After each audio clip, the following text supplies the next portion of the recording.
Hello friends, welcome to exercises with explanation. मैं हूं आपका दोस्त देशमुख सर और आप देख रहे हैं जेनेसिस डॉट एजुकेशनल। यह है episode number 3, that is of chapter 1, heredity and evolution. इस एपिसोड में हम डिस्कस करेंगे क्वेश्चन नंबर 4 के बारे में। क्वेश्चन नंबर 4 है, write short notes based upon the information known to you. इस क्वेश्चन में जो भी शॉर्ट नोट्स दिए हुए वो इंफॉर्मेशन हमें यहाँ पर लिखनी है। पहली शॉर्ट नोट है लेमार्किज्म। इसमें फर्स्ट पॉइंट हम देखेंगे कि लेमार्किज्म किसे कहते हैं। Lamarckism is the theory of inheritance of acquired characters. ये एक थ्योरी है जो कि एक्वायर्ड कैरेक्टर्स के इनहेरिटेंस से रिलेटेड है। एक्वायर्ड कैरेक्टर वो कैरेक्टर होते हैं जो एक ऑर्गेनिज्म अपने लाइफ टाइम में एक्वायर करता है, अचीव करता है, या फिर हम कह सकते हैं हासिल करता है। यही कैरेक्टर इनहेरिट होते हैं एक जनरेशन से दूसरी जनरेशन में, तब इस प्रोसेस को हम क्या कहेंगे, लेमार्किज्म कहेंगे। ये theory Lamarckism it was given by Jean Baptiste Lamarck. ये है फोटोग्राफ जीन बैप्टिस्ट लेमार्क का। इन्होंने ही ये थियरी दी है जिसे हम कहते हैं लेमार्किज्म। नेक्स्ट हम देखते हैं, it is it proposed principle of use and disuse of organ. ये जो थ्योरी है लेमार्किज्म, ये क्या बताती है कि प्रिंसिपल यानी कि रूल किसका, use and disuse of organ का।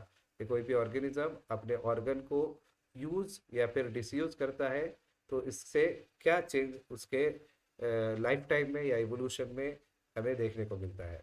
Then it says that number 1, morphological changes are due to activities and laziness of organ। यानी कि मॉर्फोलॉजिकल चेंजेस यानी कि एक्सटर्नल अपियरेंस या फिर ऐसे चेंज जो कि एक्सटर्नल अपियरेंसेस में होते हैं। और ये चेंजेस किसी भी ऑर्गन के कब होंगे, ड्यू टू द एक्टिविटीज या फिर लेजीनेस। यानी कि कोई ऑर्गन को पर्टिकुलरली बहुत ज़्यादा यूज करते हैं या फिर यूज नहीं करते हैं, यानी कि लेजीनेस की वजह से मॉर्फोलॉजिकल चेंजेस हमें देखने को मिलते हैं। दूसरा हम देखते हैं, ये जो प्रिंसिपल है use and disuse of organ का, वो है morphological changes are responsible for evolution. जो भी मॉर्फोलॉजिकल चेंजेस होते हैं किसी भी ऑर्गेनिज्म में, उनके एक्सटर्नल अपीयरेंस में चेंज होता है, वो किसके लिए रिस्पॉन्सिबल होता है, इवोल्यूशन के लिए। इवोल्यूशन मतलब ग्रेजुअल चेंज को हम कहते हैं। इसके एग्जाम्पल्स हम देखेंगे। सबसे पहला एग्जाम्पल आता है इसमें, that is neck of giraffe. हम देखते हैं कि जो नेक है जिराफ का वो लॉन्ग हो गया है इवोल्यूशन में। और ये क्यों हुआ है, what is the reason, due to browsing on leaves of tall plant. जो टॉल प्लांट्स होते हैं इनके लीव्स कंज्यूम ये करते हैं और इसी वजह से इनका नेक लॉन्ग हो गया है। अब ये क्यों हुआ है, जिराफ हमें देखने को मिलता है साउथ अफ्रीका में, ठीक है। और पहले इसकी जो नेक है वो बहुत ही शॉर्ट हुआ करती थी क्योंकि प्लांट्स की जो हाइट है वहाँ के वो बहुत कम हुआ करती थी, ठीक है। और धीरे धीरे हम देखते हैं इन्वायरमेंटल चेंज की वजह से वहाँ पर इन्वायरमेंट चेंज हुआ कैसे, कि बेसिकली वहाँ पर हॉटनेस बढ़ गई, दैट इज टेम्परेचर बढ़ गया, जिसकी वजह से जो प्लांट्स है उनमें एडेप्टेशन हुआ। उनके जो लीव्स है वो ग्राउंड लेवल से ज़्यादा हाइट पर देखने को मिले, जिसकी वजह से इन एनिमल्स यानी कि जिराफ में भी चेंज हमें देखने को मिला, उनकी जो नेक है वो लॉन्ग हो गई। ये है पहला एग्जाम्पल लेमर्किज्म का। दूसरा एग्जाम्पल है शोल्डर ऑफ आयरन स्मिथ। ये आयरन स्मिथ जिसे हम लोहार भी कहते हैं, ये कंटिन्यूअस हैमरिंग मूवमेंट की वजह से, यानी कि जो हथौड़ा है ये बार बार ये लोहे के ऊपर मारते हैं, हैमरिंग मूवमेंट इसे हम कहते हैं। इसकी वजह से आयरन का जो शोल्डर होता है वो बहुत ज़्यादा स्ट्रांग हो जाता है। तो this is the second example. Another example of Lamarckism is wings of swan and duck. ये है स्वैन, और स्वैन के या फिर डक के जो विंग्स है ये यूजफुल हो गए किस लिए, स्विमिंग के लिए। क्यों यूजफुल हो गए, यूज ऑफ ऑर्गन का एग्जाम्पल है ये, due to living in water. ये वाटर में रहने से स्वैन और डक इनके विंग्स जो है वो स्विमिंग के लिए यूजफुल हो गए। हमने तीनों भी एग्जाम्पल ये जो देखे हैं, लॉन्ग नेक ऑफ जिराफ ये भी यूज ऑफ ऑर्गन का एग्जाम्पल है। Shoulder of iron smith strong हो जाता है तो ये भी यूज ऑफ ऑर्गन का एग्जाम्पल है। Then wings of swan and duck, ये भी यूज ऑफ ऑर्गन का एग्जाम्पल है। नेक्स्ट हम देखते हैं स्नेक्स के बारे में। Snakes lost their legs for burrowing habit, यानी कि जितने भी स्नेक्स हैं उनमें पहले लेग्स हुआ करते थे, लिम्स हुआ करते थे, फोर लिम्स, हाइंड लिम्स, लेकिन इवोल्यूशन में की वजह से हम देखते हैं उनके लेग्स जो है वो लॉस हो गए। क्यों लॉस हो गए? क्योंकि उन्होंने अपने लेग्स का यूज़ करना बंद कर दिया था। यानी कि ये एग्जाम्पल है डिसयूज ऑफ ऑर्गन का। और इन्होंने लेग्स को लोकोमोशन के लिए यूज़ किया जाता है और उन्होंने उसे यूज़ करना बंद कर दिया, कम कर दिया या ख़त्म कर दिया, क्योंकि वो बरोविंग हैबिट यानी कि अंडरग्राउंड रहने लगे और वहाँ पर लेग्स का कोई काम नहीं होता है। इसी वजह से उनमें ये लेग्स जो है वो लॉस्ट हो गए due to the evolution, due to the disuse of organ.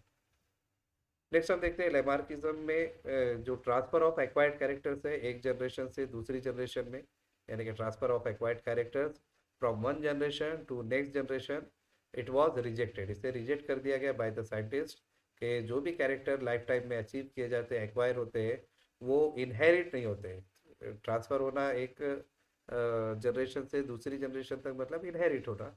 और ये जो थेरी थी, ये जो पॉइंट था, ये कंक्लूजन था लेमार्क का, जीन बैप्टिस्ट लेमार्क का, इसे रिजेक्ट कर दिया गया।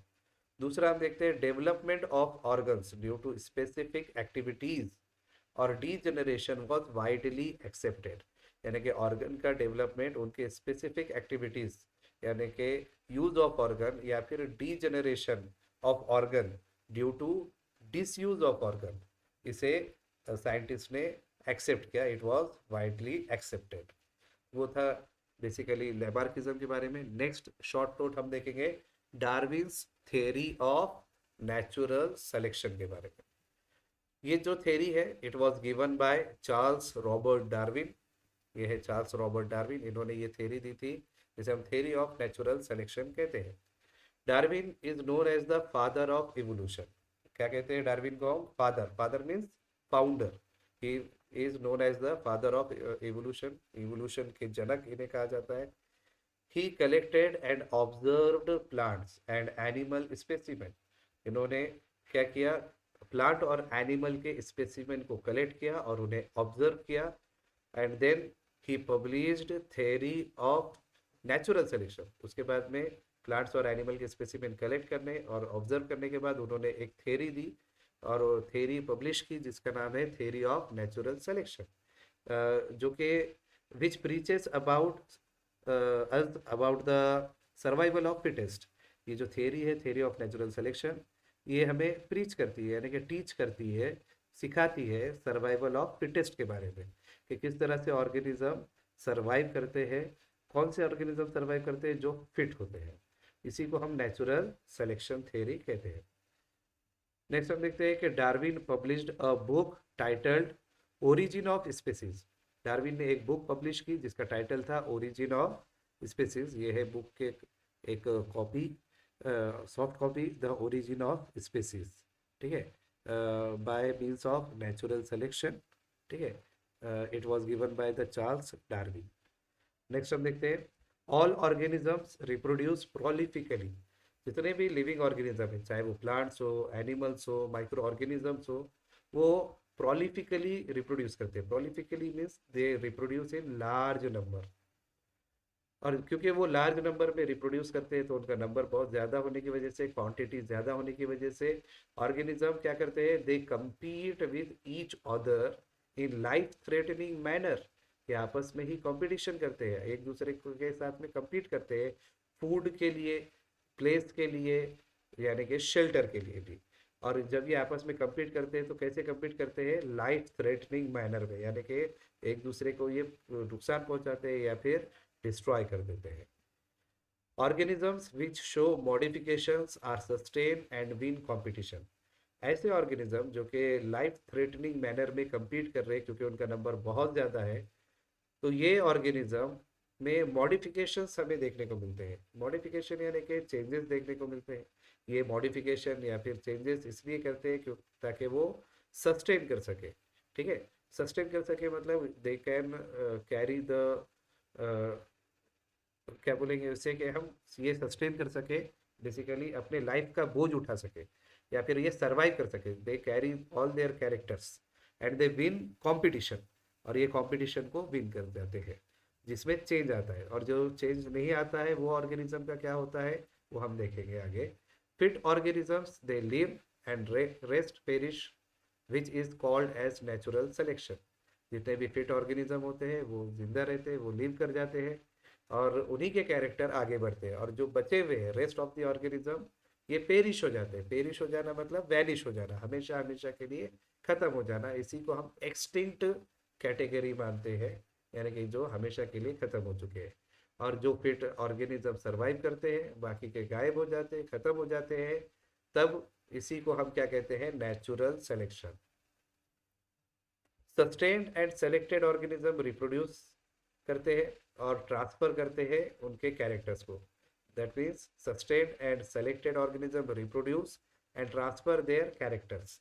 जितने भी लीव कर गए हैं, यानी कि ऐसे ऑर्गेनिज्म जो सस्टेन कर गए हैं, बच गए हैं, सर्वाइव कर गए हैं, वही सेलेक्टेड ऑर्गेनिज्म है, क्योंकि इनका नेचुरल सिलेक्शन हो गया, नेचर ने इन्हें सेलेक्ट किया है, क्योंकि इनमें मॉडिफिकेशंस थे। यही ऑर्गेनिज्म आपस में रिप्रोड्यूस करेंगे, उनके यंग जनरेशन में इनके कैरेक्टर्स को वो क्या करेंगे, ट्रांसफर करेंगे, क्योंकि जो पेरिश हो चुके हैं, जो खत्म हो चुके हैं, जो डिस्ट्रॉय हो चुके हैं, ऐसे ऑर्गेनिज्म सर्वाइव ही नहीं किए हैं, तो इनके कैरेक्टर आगे ट्रांसफर नहीं होते। नेक्स्ट शॉर्ट नोट है एम्ब्रियोलॉजी। एम्ब्रियो किसे कहते हैं? Embryo is form from zygote by repeated mitotic division. Embryo एक ऐसा स्ट्रक्चर होता है जो कि जाइगोट से बनता है। जाइगोट में बार बार माइटोसिस होता है, जिसे हम इक्वेशनल डिवीजन कहते हैं, और बनता है embryo. Study of embryo is called as embryology. Embryo की स्टडी को क्या कहते हैं हम? एम्ब्रियोलॉजी। अगर हम इस तरह से एम्ब्रियोज जो कि हमारे सिलेबस में दिया हुआ है, फिश, सैलेमेंडर, टोरटॉइज, चिकन, पिग, काऊ, रैबिट और मैन, ये अलग अलग ऑर्गेनिजम्स के अलग अलग क्या है, एम्ब्रियोज है। ये आप देख सकते हैं कि this is the first stage of all different embryos, ये सेकेंड स्टेज है अलग अलग एम्ब्रियोज की, अलग अलग ऑर्गेनिज्म की, और ये थर्ड स्टेज है। तो ये एम्ब्रियोज है जिसके अलग अलग स्टेजेस हमें देखने को मिलते हैं। जब हम इसकी कंपेरेटिव स्टडी करेंगे हर स्टेज में, तो बेसिकली ये सारे ऑर्गेनिज्म जो हमने अभी मेंशन किए हैं, ये वर्टिब्रेट्स है, जिसमें नोटोकॉर्ड प्रेजेंट होती है, वर्टिब्रल कॉलम हमें देखने को मिलता है। ऐसे ऑर्गेनिज्म को हम वर्टिब्रेट्स कहते हैं। और इनकी फर्स्ट स्टेज में अगर हम देखें, इसकी स्टडी करें, तो हमें देखने को मिलता है कि all embryos they show similarities in initial stages. यानी कि जितने भी एम्ब्रियोज है इनिशियल यानी कि फर्स्ट स्टेज में, इनमें सिमिलैरिटीज हमें देखने को मिलती है। इनिशियल स्टेज यानी कि starting stage, which indicates common origin of animal. अगर हम सारे एनिमल्स का फर्स्ट स्टेज देखें तो ये तकरीबन सेम है, सिमिलर है। तो ये क्या बताता है कि ये भले ही दिखने में सभी ऑर्गेनिज्म अलग अलग है, उनके लेटर स्टेज में या फिर नेचुरल स्टेज में या फिर आफ्टर बर्थ, बर्थ के बाद भी हम देखते हैं कि ये सारे ऑर्गेनिज्म बहुत अलग होते हैं, मॉर्फोलॉजिकल कैरेक्टर इनके बहुत अलग होते हैं, लेकिन फर्स्ट स्टेज में, इनिशियल स्टेज में, इनके एम्ब्रियो तकरीबन सिमिलैरिटी शो करते हैं। यही क्या बताता है कि ये सारे एनिमल्स का जो ओरिजिन है वो कॉमन रहा होगा, कॉमन ओरिजिन रहा होगा। उसी से बाद में ये इवोल्यूशन की वजह से अलग अलग एनिमल्स में इनका रूपांतर हुआ है, कन्वर्जन हुआ है, इवोल्यूशन हुआ है। These similarities decrease gradually. जैसे जैसे हम देखते हैं फर्स्ट स्टेज, उसके बाद में सेकेंड स्टेज और थर्ड स्टेज, और तो जैसे जैसे एम्ब्रियो के स्टेजेस बढ़ते रहते हैं, इनकी जो सिमिलैरिटीज है वो डिक्रीज होती रहती है। कैसे डिक्रीज हो रही है? ग्रेजुअली, यानी कि स्लोली ये डिक्रीज हो रही है। तो thank you so much for this short notes studying. हमेशा always you like, share and subscribe our channel genesis.educational to get better grades. Thanks. Thank you so much for your concentration.